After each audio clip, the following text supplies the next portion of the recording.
Shalom, friends.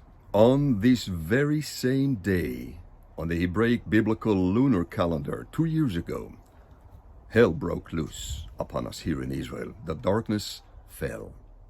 And here we are 2 years later, on the same day, Yom Simchat Torah, the rejoicing of the law, the eighth and the last day of the Feast of Tabernacles. 2 years later, all of our living hostages are back home reuniting with their families, even as we speak to you right now. And those who were murdered in captivity are heading back home to be buried in clean soil. I wanted to say thank you for your prayers. Some of you, our friends who joined us in this prayer initiative that we launched right after the massacre of the 7th of October 2023, some of you have been with us from the beginning, and you kept praying. You've seen Israel go in and out of battle zones and military operations, negotiating and fighting and negotiating, bringing out another dozen of hostages, rescuing 8 here and 3 there, losing a few and bringing some more. And here it is, yesterday, the last of the surviving hostages are back home. Most of them are healthy enough and are already back with their families. You probably have seen some of the news, incredible images and testimonies. Families that have been torn apart, lovers which were broken apart for 737 days are back together. And this is not just something that impacts a family here or a family there. The entire nation of Israel is caught up in this mighty embrace. Everybody rejoices and everybody weeps. Everybody is happy and glad. Our youth at our village last night just felt a spontaneous need to rejoice. They put together a village-wide celebration in our center square with music and food and praise and worship and dancing and singing, giving thanks to God for His great relief. The whole nation is breathing a sigh of relief. But we do not fool ourselves. This battle may be over, but the war is far from being over. Israel will continue through the birth pains of Messiah until that blessed day where all the people who dwell in Zion cry out, Baruch haba b'shem Adonai. Blessed are you who comes in the name of the Lord. Psalm 126 tells us in this Shir HaMa'alot, a prayer for redemption, a song of ascents. They used to sing Psalm 126 as they would go up, the pilgrims coming up the temple steps, up to the temple courts to worship Yahweh.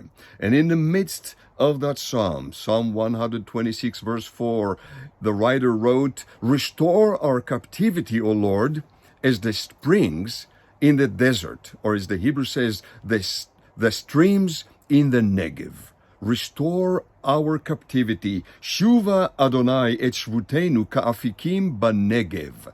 Restore our captivity, O Yahweh, as the streams in the Negev. There's a Hebrew lesson for you. Our Negev region, the southern part of Israel, nearly 60% of the territory of Israel is our southern Negev desert part. It's dry. Mostly, almost all of it dry. Water has to be either pumped up from deep within or brought in from other sources to green the desert. And it is being greened up gradually, just like the prophet said.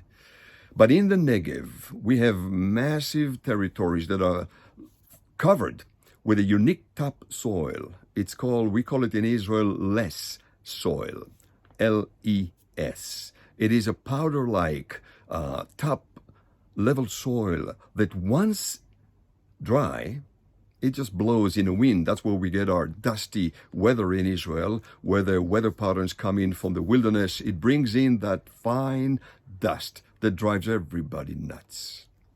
But once a drop of water falls down, that less dust topsoil becomes like concrete. It gets muddy and hardens immediately. And that's what the writer of Psalm 126 wrote in verse 4. Restore our captivity, O Lord, as the streams in the Negev, in the south. For 364 days a year, these streams are standing dry. We have camping, families are camping, hikers are hiking. It is a very exciting area of Israel for all the adventure seekers. And then one day, the thunder strikes over the mountains of Judea. One day, the rains began to fall down upon the mountaintops, that spine of mountains that runs all throughout the length of Israel, from the northern Galilee to the southern regions of the Negev.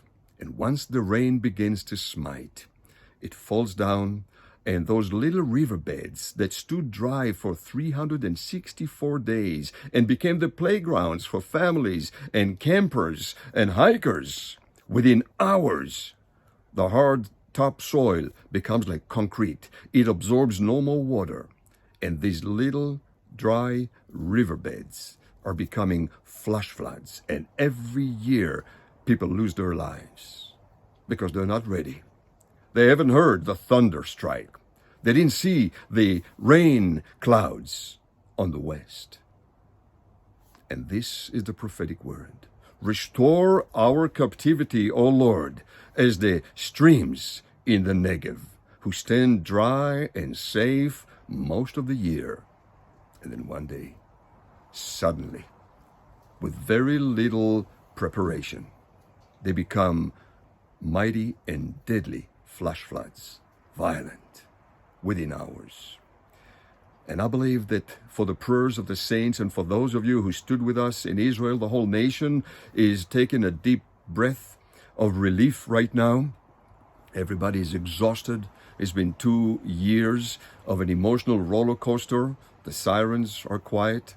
The guns are silent. The hostages are home.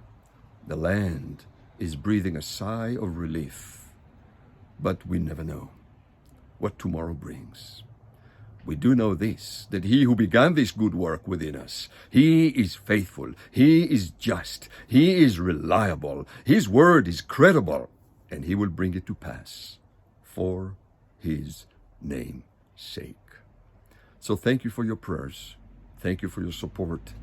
For those of you who've been standing with us in prayer for a long time, I would encourage you, in the name of the Lord, consider putting works into your prayers. Choose a charity of your choice in Israel. Choose somebody and help the miracle to take place. For those of you who have chosen to support our humble work here in Israel, we give you thanks and we praise the Lord, who knows our needs even before we do. May the Lord bless you and keep you.